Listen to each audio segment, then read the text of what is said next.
caros alunos, bom dia, boa tarde, boa noite.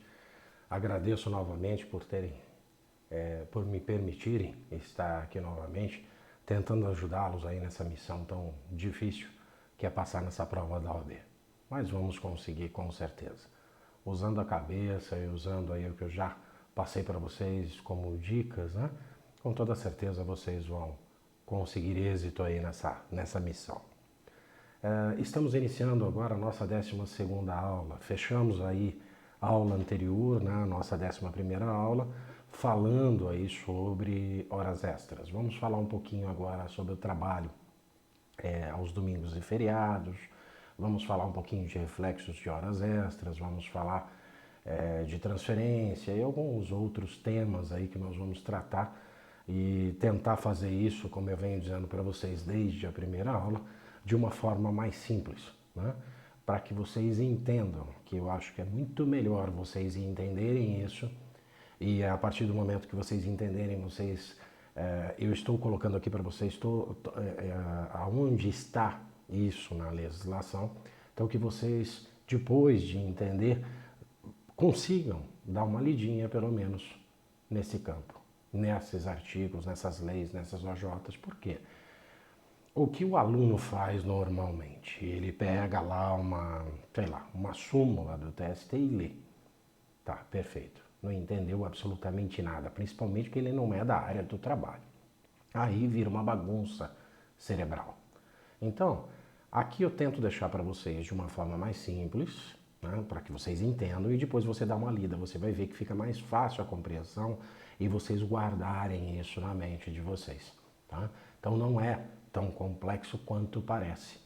É que, infelizmente, vocês que estão aí já terminando a sua universidade ou já terminaram, vocês conseguem entender que a linguagem jurídica é uma linguagem rebuscada, né? Então as pessoas colocam palavras e termos e expressões que para um ser normal, né, é uma língua do outro mundo, então não tem necessidade disso.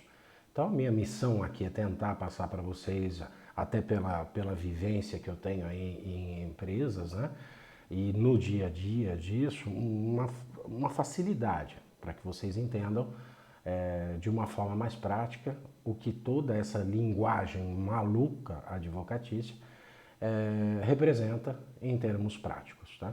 Entendendo isso fica muito mais fácil, vai lá, dá uma lidinha, poxa, olha professor, agora eu consegui.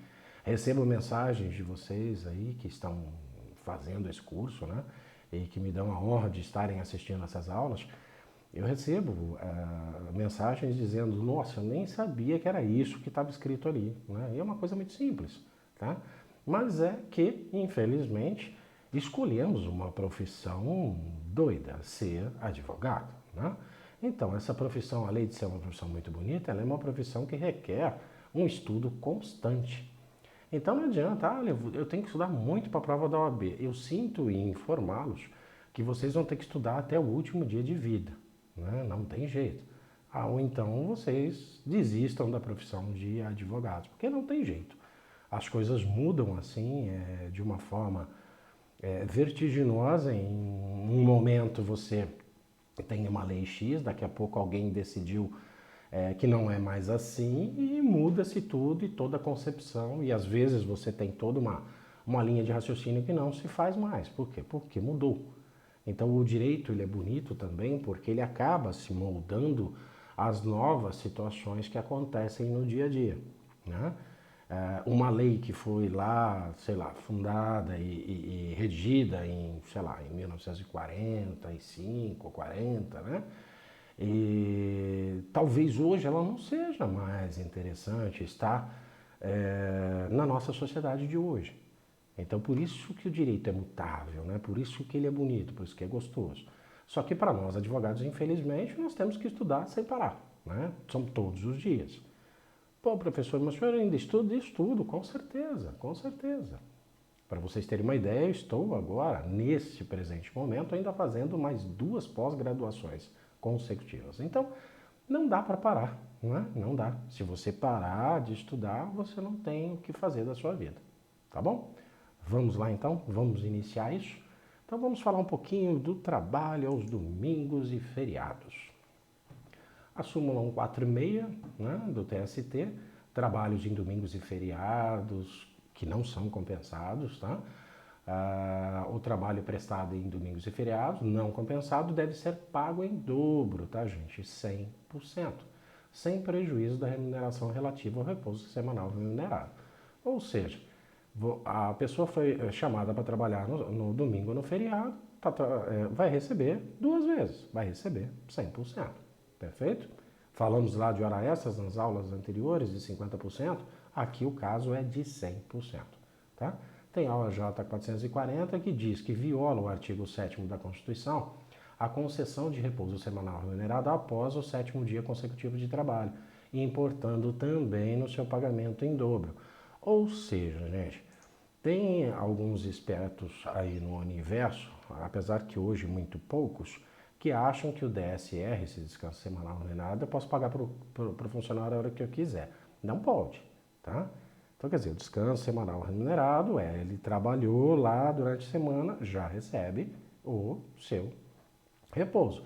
Passando de 7 dias e esse repouso não lhe foi pago, paga-se em dobro. Perfeito? Não tem muito acho que o que discutir aí, né? Até mesmo porque nós aí, que já fomos funcionários de empresas ou que somos funcionários de empresas, uma das coisas que quase todos os funcionários conhecem é isso, né? Olha, se o meu patrão me chamar para trabalhar de domingo, né? Assim que o povo fala, de domingo tem que me pagar 2 vezes, é assim que o povo fala, né? Feriado, idem. Então, quer dizer, é um pagamento de 100% de acréscimo. Por quê? Porque você está trabalhando num dia que, teoricamente, não era para se trabalhar, tá? Salvo engano, se a empresa tem revezamento, que nós vamos falar um pouquinho adiante. Mas, pagamentos em dobro, eu acho que é muito simples isso, né? Dentro do contexto aí de sermos funcionários. E quem não foi ainda, fica a dica. Se você trabalhar no domingo ou no feriado, tem que te pagar 100%, tá bom? Então, a esse respeito também, nós temos a Lei 10.101 de 2000, né? Fica autorizado o trabalho aos domingos das atividades do comércio em geral, observado a legislação municipal nos termos do artigo 30, inciso 1 da Constituição. Parágrafo único, repouso semanal remunerado deverá coincidir pelo menos uma vez no período máximo de 3 semanas com o domingo, respeitadas as demais normas de proteção do trabalho e outras a serem estipuladas em negociação coletiva. O que é isso, gente? Trabalhos em domingos, né? Todo mundo acha que todo domingo tem que trabalhar, mas existem algumas atividades que é permitido que as pessoas trabalhem ao domingo, não tem jeito. Você pega aí um comércio, por exemplo, né? O comércio, quais são os dias em que o movimento aí passa a ser melhor? Os finais de semana. Você pega shoppings, por exemplo, né? Os shoppings aos domingos estão sempre cheios, então as pessoas precisam trabalhar ali no domingo. Mas não necessariamente nesse aspecto tem que ser pago 100% para ele. Por quê? Porque aí você vai fazer uma escala dentro da tua empresa. Só que o que não pode esquecer, como vocês viram aqui, não pode passar 3 semanas sem que esse funcionário, ao menos um domingo dentro do mês, seja de descanso para ele. Por quê? Porque você tem que pensar na saúde do trabalhador, né? Então eu coloco para trabalhar todo domingo, todo final de semana e esqueço desse trabalhador. Ele não é um trabalhador, em termos gerais, ele não é teu escravo. Então você tem que pensar que, olha, até 3 vezes aí dentro do mês eu posso colocá-lo para trabalhar no domingo, mas uma vez no mês, obrigatoriamente ele tem que trabalhar, ele tem que estar na casa dele descansando, tá bom? Então deu para entender, gente? Então não é sempre também, essa é uma exceção à regra, né, do 100% ao domingo. Então existem essas atividades que fazem isso. Vamos falar um pouquinho de reflexos de horas extras. Eu acho que trabalhos aos domingos aí, né, e feriados já ficou bem claro. Então nós temos alguns reflexos aqui que correspondem um pouco à nossa última aula, que nós falamos sobre os reflexos, falamos sobre horas extras, né, que a Constituição prevê os 50% e etc. Essas horas extras, que é esse acréscimo do valor de 50% nas horas prestadas excedentes, né, essas horas criam reflexos, ou seja, você tem que considerar esse valor para algumas coisas. Então, as horas prestadas com habitualidade integram o cálculo do 13º salário, do aviso prévio indenizado, indenização por antiguidade, que existem algumas empresas que têm depósitos fundiários, tá? Gratificações semestrais, férias, descanso semanal remunerado, né? Que nós já acabamos de falar sobre eles, né? A hora suplementar, né? Está aí colocado para vocês também uma decisão de hora suplementar. Remuneração de serviço suplementar é composta do valor da hora normal, integrado por parcelas de natureza salarial e acrescido de adicional previsto em lei, contrato, acordo, convenção coletiva ou sentença coletiva. Tem OJ aí também, a base de cálculo da hora extra é resultado da soma do salário contratual mais o adicional de insalubridade. Isso é interessante vocês terem em mente, tá? A base de cálculo de hora extra é a soma do salário dele, o salário base, mais o adicional de insalubridade. Aí é que você vai calcular as horas extras sobre isso. Por que que isso é assim, professor? Antes de nós entrarmos aí nos reflexos, que eu acho que não tem muito o que falar sobre, mas por quê? Porque a pessoa está no local insalubre. Ela está no local onde ela está correndo risco de alguma forma, risco à sua saúde ou periculosidade, risco de vida ou de alguma coisa que pode afetar a sua saúde de alguma forma.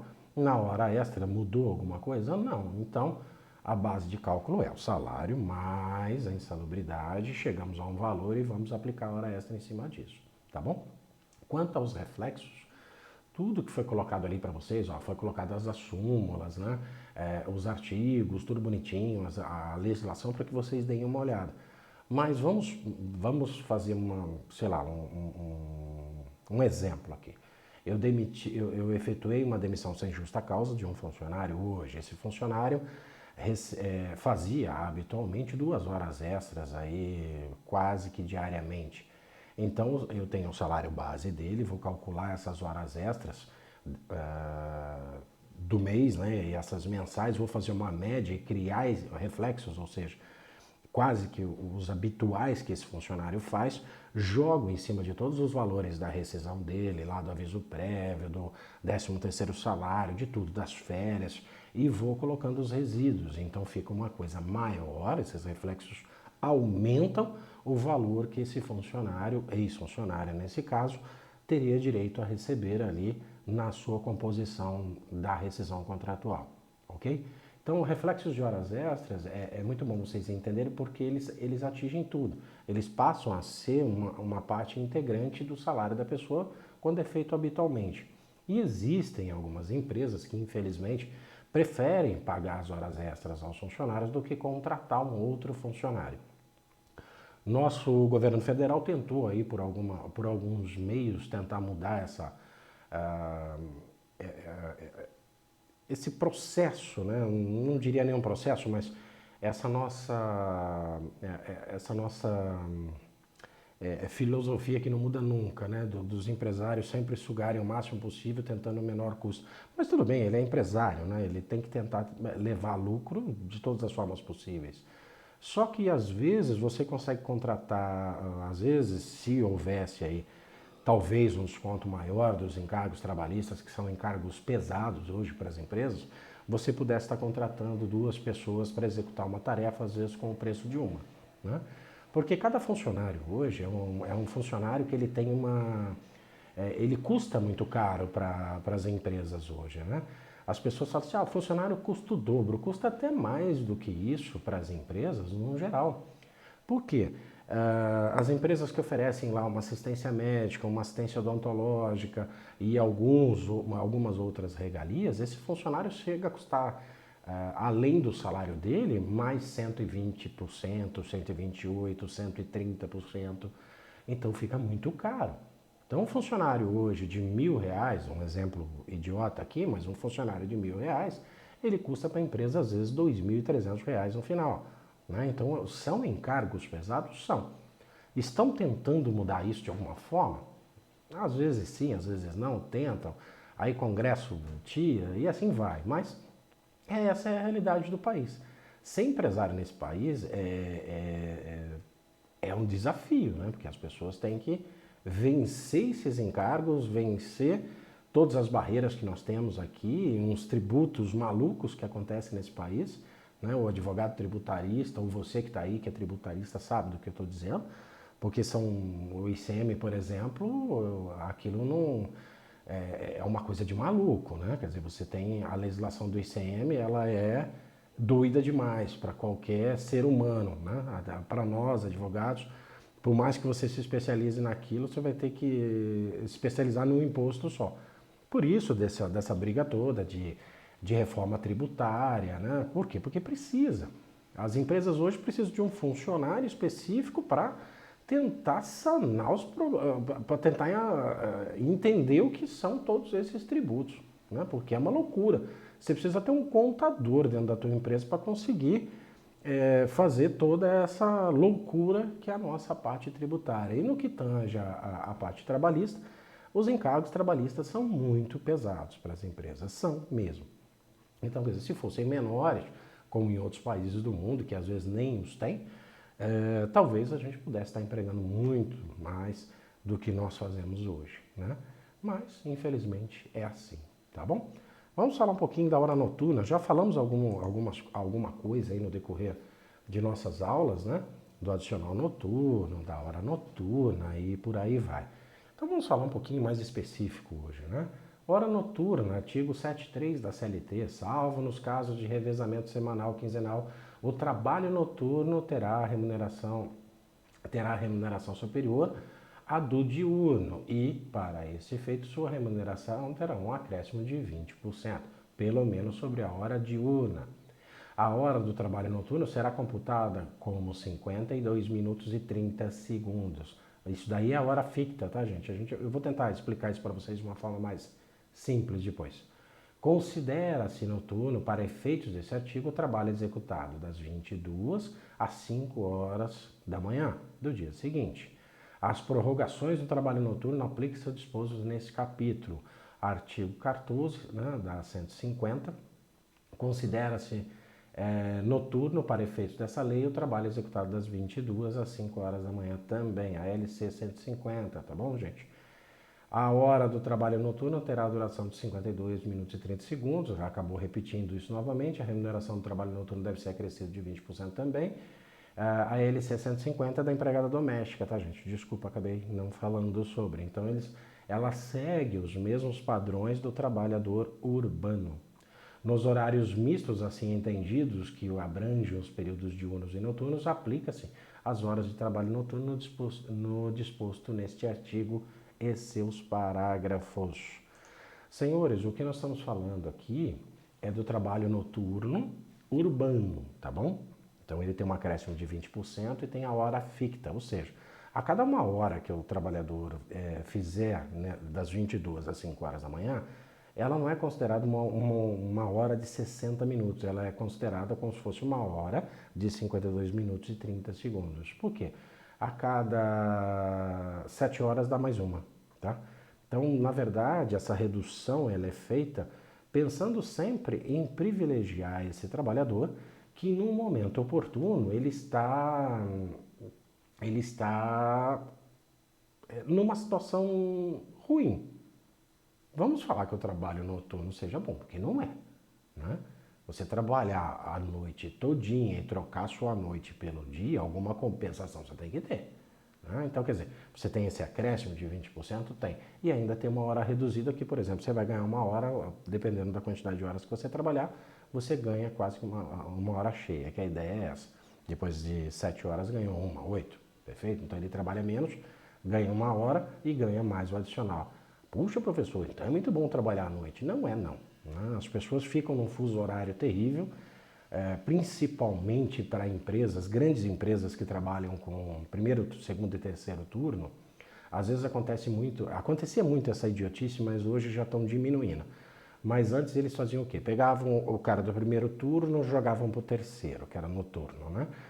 Aí esse cara do terceiro, passava um tempo ali no terceiro, eles jogavam o cara para o segundo turno. Daqui a pouco ia para o primeiro, daqui a pouco voltava para o terceiro. Ou seja, a vida do cara virava um inferno. Porque biologicamente nós não fomos preparados e não somos preparados para ficar acordado durante a noite, né? O sono é onde nós descansamos, onde nós nos recompomos de um dia todo de trabalho. Então, o correto seria isso. Mas o mundo não é correto para ninguém. Então, existe a necessidade de se trabalhar à noite? Existe. Então, essas pessoas têm que ter, de alguma forma, uma compensação por estar mudando o seu processo biológico de alguma forma. Então, por isso que tem esses ganhos a maior do que um cara que trabalha no trabalho noturno, diurno. Perfeito? E o que nós falamos agora é do pessoal urbano. Já falamos sobre isso lá atrás, mas vamos relembrar alguma condição disso. Eu fiz uma tabelinha aqui para vocês. Então vamos lá. Essa daqui seria legal vocês tirarem um print, se vocês não me pedirem material. Esse material eu posso mandar para vocês a qualquer momento, tá bom? Não tem problema algum. Então eu fiz uma tabelinha de adicional noturno aqui, um pouco mais completa do que aquela primeira que nós fizemos lá na aulas atrás. Então nós temos aí na primeira coluna o tipo de trabalhador, o período, né? O período diurno, período noturno, né? A hora noturna, o adicional noturno e o fundamento. Interessante desses fundamentos, tá, gente? Que eu estou passando para vocês para que vocês consigam estudar, tá bom? Então vão até lá, dão uma olhadinha e estudem, dá uma lida lá, vocês vão ver que é legal. O trabalhador urbano doméstico, né, que eu chamei de urbano e doméstico aí, porque eles são iguais dentro da concepção aí, geral, tá? Então o período das 5 horas às 22 horas é o período considerado diurno, já o período noturno é das 22 às 5 para esses dois trabalhadores, tanto para o doméstico quanto para o urbano. A hora dele é aquela hora reduzida, a ficta, tá? Que está lá na OJ 127 da ST1. Adicional noturno de 20%, perfeito? Já o cara rural, que é a agricultura é diferente de pecuária, tá, gente? A agricultura, tá lá o período deles que é considerado diurno, das 5 às 21, mas o noturno deles, qual que é? É diferente, das 21 às 5 horas da manhã. A hora deles não tem redução, é 60 minutos, tá? Só que o percentual de adicional deles é maior, 25%. Rural, agora pecuária, tá, gente? Período diurno deles é das 4 às 20. Aí, período noturno dele das 20 às 4 horas da manhã. Diferente, né? Eles também têm a hora normal, não tem essa hora reduzida, ficta, né? E também o percentual de 25%. Olha que legal. Advogado, olha lá, depois que você passar na prova. Em teoria, né? Porque acontece isso também. A nossa hora noturna é das 5 às 20, né? A diurna. E a nossa hora noturna seria das 20 às 5 da manhã. Perfeito? Advogado a partir das 20 horas até as 5 horas da manhã, considerado período noturno. Nossa hora também não tem redução, a hora de 60 minutos e temos um acréscimo aí de 25%. Perfeito? O portuário também é diferente. Das 7 às 19 é considerada a hora diurna. Das 19 às 7 horas da manhã é considerado o período noturno por portuário. A hora noturna, 60 minutos, e um acréscimo deles é de 20%. Então, eles não têm hora fixa e tem um percentual de 20%. O aeronauta é interessante também, porque aí não existe um horário determinado, é assim, do nascer do sol. É isso que está na legislação. E o período noturno dele, a hora que o sol se pôs, é a hora que começa o noturno dele. Perfeito? O aeronauta tem essa hora noturna, que é a hora reduzida, de 52 minutos e 30, como o doméstico urbano, só que o percentual dele também é igual ao do urbano, de 20%. Então estão aí os fundamentos para que vocês deem uma lidinha, para que vocês analisem. Eu fiz uma tabelinha um pouquinho maior dessa vez, por quê? Porque fica mais interessante para vocês aí, porque às vezes pode ser que na prova de vocês venham com essas idiotices, né? Quando é que eu vou usar isso, professor? Depois, é sempre aquelas perguntas que parece que você está na coisa, né? no ginásio. Não sei quando você vai usar. Você sendo advogado depende da área que você vai se especializar, mas num determinado momento da sua vida pode parecer um desafio para você. Às vezes, pessoas aí que atuam como portuários podem chegar até você, né, na vida real e você precisar trabalhar para eles de alguma forma, seja de um lado ou de outro. Então, algumas coisas você precisa saber. Então, na prova da OAB, às vezes, como eles vão buscar alguma coisa que quase ninguém usa, porque são profissões muito específicas, eu resolvi colocar aí para vocês. Por quê? Porque às vezes eles podem colocar alguma coisa aí do portuário, do próprio advogado, né? Do aeronauta, que são coisas bem diferentes. Então eu já coloquei para vocês na tabelinha para que vocês fiquem cientes de que existe, tá? Se vai cair na prova, tomara até que caia, porque agora vocês já sabem, então fica mais legal, né? Mas tá aí para que vocês não tenham, não sejam pegos aí depois de uma forma, nunca vi isso, professor, nem sabia que tinha diferença. Tem sim, tá? Então tá aí. Eu fiz aqui para vocês entenderem como apurar essas horas aqui. Uma hora que vocês tiverem um tempo, tira um print aí da tela e aí vocês vão ver como é que chega aí nesses valores das horas fictas, né? Então a conversão dessa hora reduzida para hora ficta, olha aí como é feito. Então, a hora do relógio 60 minutos, né? Aí você tem que considerar centesimal. Ô, professor, eu sou advogado, detesto matemática, mas algumas vezes é bom você saber de onde veio isso, né? Que isso não veio de Marte, nem de Vênus, nem de algum lugar. Então tá aí, tira um print aí, eu tô dando um tempinho para vocês tirarem. E se não, depois eu vou mandar isso no material, se vocês me pedirem, né? E vocês recebem na casa de vocês, depois vocês vão fazer as contas aí e ver o que é, né? Então, apesar de advogados odiarem fazer conta, né? Por algumas vezes saber fazer as contas é bem interessante, né? Mesmo antes de ser advogado, eu sempre fui um consultor, né? E eu fazia muitas consultorias aí de recursos humanos, consultoria de gestão para várias empresas. E dentre elas apareceram algumas no decorrer da minha vida que eram escritórios de advocacia, que era bem interessante fazer esse tipo de consultoria.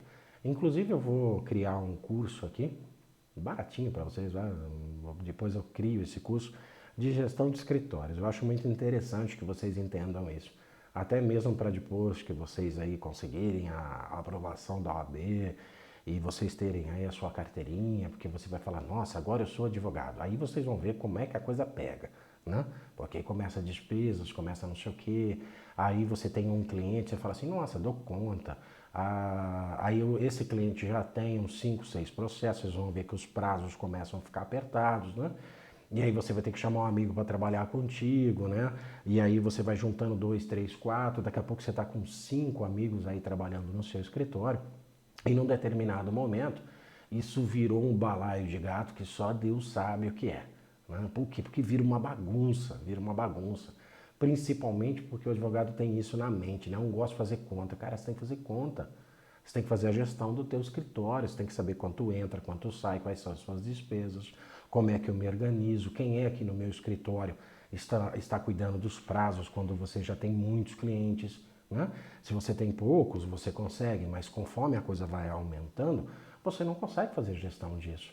Então você tem que saber o que fazer dentro do escritório para você ter uma gestão perfeita do seu escritório.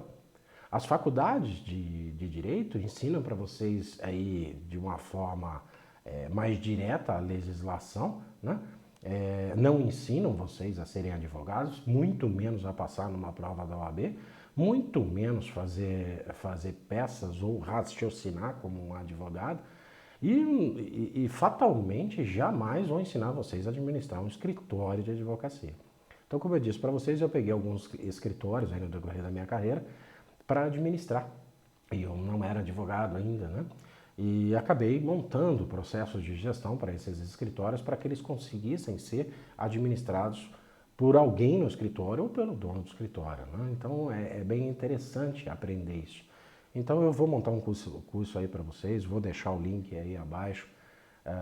Pretendo estar montando esses dias, tive essa ideia agora, então eu vou montar alguma coisa dentro desses dias, nada de cursos fantásticos, mirabolantes, nada disso, mas um curso para você entender como gerenciar um escritório de advocacia, seria interessantíssimo para que vocês conseguissem entender isso, tá? Porque quando está na faculdade é muito fácil, né? Existem algumas dificuldades quando você sai, consegue a sua OAB e tudo mais. Primeiro, como é que eu vou alcançar esse cliente, né? Hoje nós estamos em tempos de internet. Como eu alcanço, né? Eu tenho que estar saindo, não tenho? Eu tenho que estar fazendo, não tenho? Tá, alcancei. Que público eu quero? Que ramo do direito eu vou atuar? Tem vários aspectos aí que vocês têm que analisar depois de conseguir essa carteirinha. Porque conseguir a carteirinha é a meta que nós estamos buscando aqui, mas pós OAB, né? Agora eu sou advogado, é difícil. E se vocês querem, e se me permitem realmente um conselho aqui, o advogado, ele é visto pela sociedade, muito mal visto às vezes pela sociedade, até mesmo pelo que outros fizeram no decorrer do tempo. E hoje eu vejo uma boa parte dos advogados aí com uma certa humildade, e isso é que tem que existir. Não é porque eu sou advogado que eu sou mais do que alguém, né? Às vezes você vê um estagiário, né? Por quê? Porque ele vem de uma família próspera. O estagiário, ele é mais, sei lá, mais prepotente do que um advogado assim fantástico que você conhece há anos, né? Não existe o porquê da prepotência, tá, gente? A nossa função como advogados é uma profissão muito bonita e ela é para ajudar as pessoas. Nós ganhamos para ajudar essas pessoas, né? Você acha que alguém vem nos procurar porque ele não tem problema? Porque ele gosta de vir aqui tomar um uísque comigo no meu escritório? Não. Ele vem aqui porque ele está com um rolo que ele não consegue resolver, né? E hoje, em tempos de Google, né, como eu disse para vocês, eu sou do tempo que fazia esse curso de datilografia elétrica e manual, né? Que na época era fantástico para o currículo.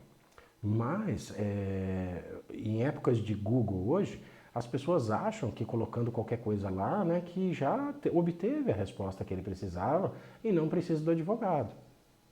Que assim seja, vai então, né, vá, seja feliz, tomara a Deus que naquele site em específico ou naquele pergunta e responda que você foi, tenha te dado a resposta correta que você precisa. Mas nós somos os técnicos no direito, cada um na sua área de atuação. Nós é que ensinamos as pessoas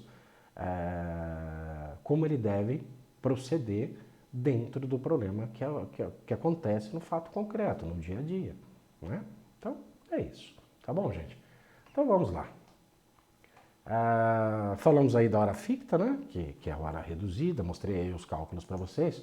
Vamos colocar aqui uma exclusão, ou seja, uma exceção da hora ficta para algumas atividades, tá, gente? Então nós temos aí a lei 5.811 de 72, provavelmente mais de 90% das pessoas que estão me assistindo nem tinham nascido nessa época. Então tá aí, ó. Como o trabalho noturno dos empregados de atividade de exploração, perfuração, produção e refinação de petróleo, ou refino de petróleo, né? Industrialização de xisto, indústria petroquímica e transporte de petróleo e seus derivados por meio de dutos é disciplinado por a Lei 5.811 aí de cima. Sendo assim, não se aplica a hora reduzida. Artigo 73, parágrafo 2º da CLT e também a súmula 112. Deu para entender, gente? Especificamente para isso não se usa a hora ficta. Não sei se lá na OAB pode aparecer na prova de vocês uma coisa dessa. Eu não me lembro de ter visto isso, mas pode ser que apareça. Como eu disse para vocês há uns dias atrás,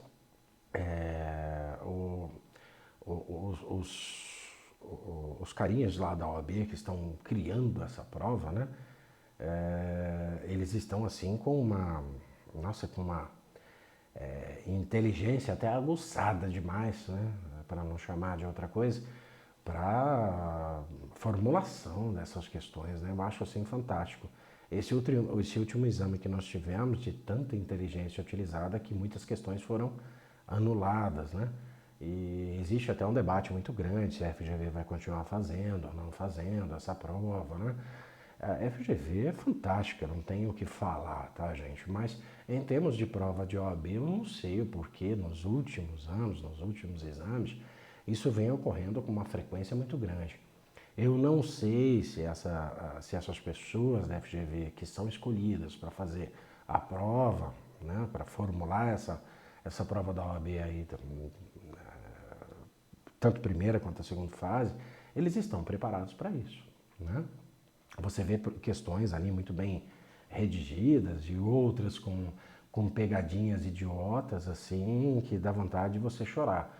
E outras que a solução não está nas respostas, não está ali, você entendeu? Ou então existem soluções múltiplas dentro das questões, ou seja, das respostas.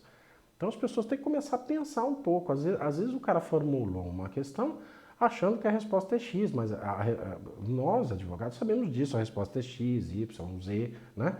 Pode ser usado. Então, quando você fundamenta, às vezes, uma resposta, ela pode ser fundamentada de vários aspectos, né? Em vários aspectos da legislação. E esses profissionais, infelizmente, né, acredito que não sejam muitos, mas infelizmente ultimamente andam fazendo isso. Então as pessoas têm que ter um pouquinho mais de bom senso ao estar, sabe, formulando uma prova tão importante. Que a prova seja difícil, concordo, nós já estamos aí com 1.200.000, né, advogados no país, muitos não atuando, outros atuando, mas isso não importa.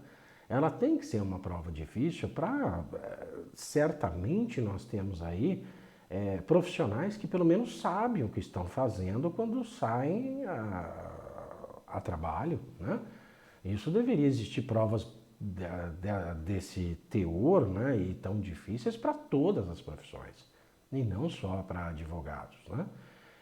Por quê? Porque nós fazemos uma universidade e não podemos exercer a nossa profissão se não passarmos nessa prova. Isso deveria ser para todas as profissões, porque você vê nas outras profissões profissionais extremamente medíocres. Por quê? Porque fez uma faculdade do jeito que Deus quis, né? Ia no dia que estava com vontade. Eu faço isso 2 vezes por semana e depois acha que pode ser um profissional e não pode. Então, uma constatação de que a faculdade foi muito boa e que você realmente aprendeu alguma coisa, está aí num teste de OAB, por exemplo. Né? Questionável a forma com que ele é feito, às vezes com seus erros e acertos, não importa, mas eu acho muito válido que ele exista, porque vai obrigar ao profissional a estudar, sabe? Quer dizer, se a sua missão, se a sua meta é ser um advogado no final dessa conversa, no final desses 5 anos que são extremamente cansativos, você tem que ser testado para isso, para ver se você vai ser um profissional que presta, porque senão não. E mesmo assim ainda você vê uns que, nossa senhora, eu conheço uns que pegaram a carteirinha e estão fazendo barbaridades por aí, né? Como muitos amigos meus conhecem também.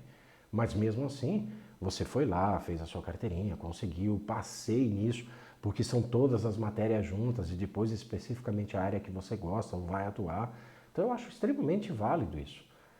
Questiono, às vezes, a formulação de algumas questões, a forma com que esse exame é colocado, questiono. Mas da validade dele para se excluir, não. Acho que não. Acho que deveria até ser ao contrário. Todas as profissões deveriam ter isso. Tenha uma universidade para que você exerça a sua profissão. Depois dessa universidade deveria existir um teste muito bom, muito bem feito, para que esse profissional entre no mercado, mas entre como um profissional bom, não como porcaria. O máximo que pode acontecer é um caráter ser ruim, mas não o conhecimento desse funcionário, né? desse estudante que passou agora a ser um novo trabalhador no mercado, tá bom? Vamos falar um pouquinho mais ainda sobre o horário noturno aqui. A súmula 60 do TST, tá? Como verba salarial, o adicional noturno pago com habitualidade integra o salário para todos os efeitos, tá, gente? Repercutindo assim em férias, abono de férias, 13º, aviso prévio, depósitos fiduciários e nos domingos e feriados. Cumprida integralmente a jornada no período noturno e ocorrendo a sua prorrogação também devido adicional quanto às horas prorrogadas. Aqui eu vou parar um pouquinho, tá, gente? O que que significa isso? Vamos dar o exemplo aqui do trabalhador urbano. Trabalhador urbano das 22 horas às 5 da manhã, ok? Então esse é o horário dele. Então 22, 23, 24, 25, 26, 26, nossa, 26, 22, 23, 24. 1, 2, 3, 4, 5, ok? Ele trabalhou 7 horas. Trabalhou 7 horas, ganhou 8 lá na hora fixa, não foi? Foi. Tá. Supondo que a empresa determine que esse funcionário continue trabalhando depois das 5 horas da manhã. É a prorrogação com horas extras, ou sei lá o que você queira chamar, mas vamos chamar de horas extras, né? Que esse funcionário vá trabalhar mais tempo. Todo esse tempo que ele trabalhar depois das 5 horas da manhã continua sendo adicional noturno sobre essas horas e horas fictas, ok? Não tem que reclamar. Tá aí, súmula 60. Perfeito? Então, continua, prorrogou das 5 horas da manhã, continua, prorrogou, tá, beleza. Vai pagar o adicional ali também. Perfeito? Sem dúvida, gente. Então, isso pode cair na prova de vocês, tá? Eu acho que já caiu algumas vezes, já, salvo engano, acho que já caiu sim. E é uma coisa que é passível de acontecer, né? As empresas querem que esse trabalhador noturno fique mais tempo. Então, paga-se adicional por esse maior tempo aí, além das horas extras, tá bom? Então vamos lá, horário noturno também, né? Com alteração de turno de trabalho, o empregado perde o direito de recebimento do adicional noturno. Deixa de existir a obrigatoriedade do pagamento por parte do empregador, é a súmula 265. É permitido o trabalho noturno da mulher 381, sendo vedado para o trabalhador menor. O adicional noturno integra a base de cálculo de horas extras, como nós falamos ali, prestadas no período noturno, né? Tá aí bonitinho, hora normal, mais adicional, mais hora extra. E o adicional de periculosidade deve compor a base de cálculo do adicional noturno. Nós falamos lá da insalubridade, agora estamos falando da periculosidade também, já que também nesse horário o trabalhador permanece em condições de risco. O que é interessante aqui nesse caso, tá, gente? Menor não pode fazer horário noturno. Ponto. Acabou. Não pode. Perfeito? Mulher pode. Agora, menor não pode. Menor não pode trabalhar em serviço perigoso. Menor tem uma pancada de coisas que menor não pode fazer. Mas muitas vezes as pessoas querem que a menor possa fazer tudo. Não pode, legalmente não pode. Ah, professor, o senhor concorda com isso? Se eu concordo ou não, não vem ao caso. Na lei está escrito isso. Algumas pessoas às vezes me questionam, e mesmo empresários, né, de ramos de atividade completamente diferentes, que o filho do cara que trabalha para mim, ele quer trabalhar também lá, ele quer aprender a profissão. Eu, particularmente, professor Lailson aqui, eu acho muito válido que uma criança não esteja na rua aprendendo porcaria e esteja com o teu pai aprendendo uma profissão. Isso é minha opinião, minha, pessoal. Mas isso não quer dizer que a lei acha o mesmo que eu. Ela não acha, ela acha que não pode. Tá bom? Algumas profissões, principalmente, o menor não pode nem chegar perto dela. Tá? Principalmente periculosidade, insalubridade. Então você tem que esquece menor nisso. Então, é ruim, é. Eu acho errado não deixar o menor trabalhar, acho. Acho certo, melhor não, menor não trabalhar em atividades perigosas, com toda certeza. Né? Mesmo que uma pessoa fique em cima, mas eu acho também que está certo, a legislação está certa. Em trabalhos perigosos, em que risco à saúde, não deveria trabalhar mesmo. Mas que o menor poderia aprender uma profissão com o seu, às vezes com o seu pai, dependendo da região, né? Sei lá, um gado, por exemplo, um lugar onde existe muito isso no nosso país e todo mundo faz de conta que não existe, né? Mas as pessoas, eles começam a entender como é, né? Mas não que isso tire a obrigatoriedade dele não ir para a escola, dele não fazer isso, não fazer aquilo. Eu acho que tudo pode ser feito juntamente, como um acordo, tá? Então, necessariamente tem que haver esse estudo para que ele tenha condições de ter discernimento na vida, de ser uma pessoa melhor e às vezes mudar a sua vida e de sua família, né? E também ele tem todo o direito de aprender uma profissão ali com o pai. Então nós temos aí o menor aprendiz, que nós vamos falar sobre isso em momento oportuno, né? Mas a lei diz isso, não pode, tá bom? Vetado o trabalhador menor, né, que eu coloquei para vocês, entrega a base de cálculo, que vocês já sabem, direito de recebimento do adicional. Uma outra coisa que foi ali, a primeira coisinha que eu falei, desculpa, eu acabei pulando. O que acontece? A pessoa está trabalhando ou sempre trabalhou à noite. Tá, perfeito, então ela já acostumou até fisicamente a trabalhar à noite, tá trabalhando. Ganha lá a hora reduzida, né? Se ele for um trabalhador urbano ou doméstico, e ganha o seu adicional lá, bonitinho, 20%. Perfeito, então está lá bonitinho. De repente a empresa vê e fala assim, olha, eu não quero mais que você trabalhe no horário noturno. Puxa, mas eu sempre trabalhei no noturno, agora não quero voltar para o dia. Não importa, quem determina o horário é a empresa, não é você, né? São direitos e deveres da empresa. A empresa fala que não quer mais você no noturno, não quer mais você no noturno. Ponto. Você vai para o diurno. Chegou no diurno, independente do tempo que o fulano ficou lá no noturno, se ele ficou 1 ano, 2 anos, 3 anos, 2 meses, 5 anos, não importa. Ele foi para o diurno, ele não tem mais a hora fixa e não tem mais o adicional noturno. Não existe um direito adquirido ali num determinado momento que garanta para ele que ele ficou com o adicional noturno e que ele permanece ali com a hora reduzida. Não existe. Por quê? Vamos pensar aqui como seres normais. Se a pessoa está trabalhando à noite, ela tem uma dificuldade tremenda, porque ela está fora do seu processo biológico. Ponto. Ok? Então, para isso, ela ganha algumas coisas a mais. Se ela foi para o período diurno, significa que a sua saúde não está mais sendo afetada. Então, para isso, não existe a necessidade de uma compensação, que seria o adicional noturno e a hora ficta. Então, para todos os efeitos, a empresa, tirando a pessoa do trabalho noturno para o diurno, o que ela está fazendo? Ela está trazendo o cara para uma condição de vida melhor. Então, se é melhor para o trabalhador, você não tem que pagar absolutamente nada a mais. Perfeito? Deu para entender, gente? Eu acho que nós podemos encerrar nessa parte do noturno aqui. E a partir da próxima aula vamos continuar aí dentro desses conceitos para que vocês vão entendendo aí as outras pegadinhas que podem vir em prova. Então, adicional noturno, vocês viram aí que existe diferença, né?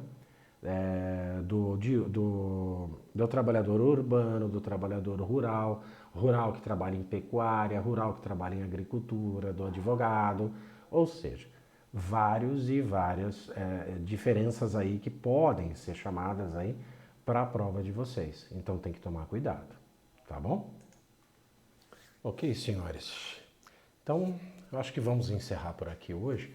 A próxima aula, na verdade, vamos entrar em transferência do empregado e outros detalhes aí que possivelmente possam pegar vocês, tá? Agradeço novamente, de coração, por vocês terem me aturado aí todo esse período.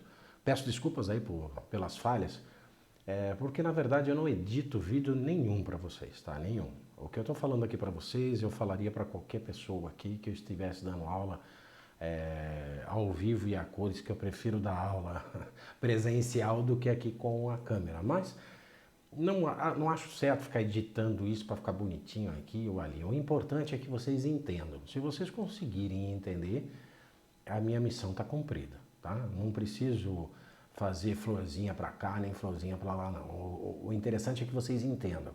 Então, para que isso aconteça, eu peço encarecidamente para vocês, leiam.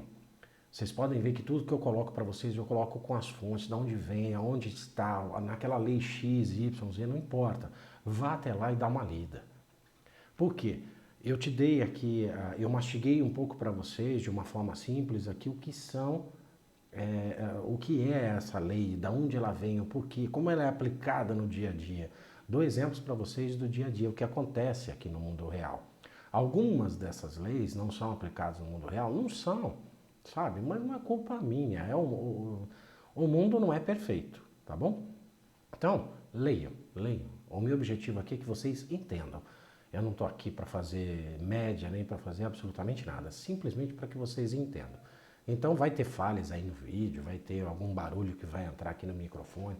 Perdoem esse velho professor aqui, mas realmente eu não edito isso, eu estou dando uma aula para vocês como eu faria ao vivo, tá bom? Muito obrigado, agradeço eternamente que vocês tenham a paciência de me escutar aí por tanto tempo. Já estamos aí na 12ª aula, né? Praticamente 12 horas de curso já. Mas enquanto eu puder detalhar, enquanto eu puder estar aqui, com toda certeza eu faço isso com a maior satisfação do mundo, tá bom? Meu muito obrigado, fiquem com Deus e até a próxima aula.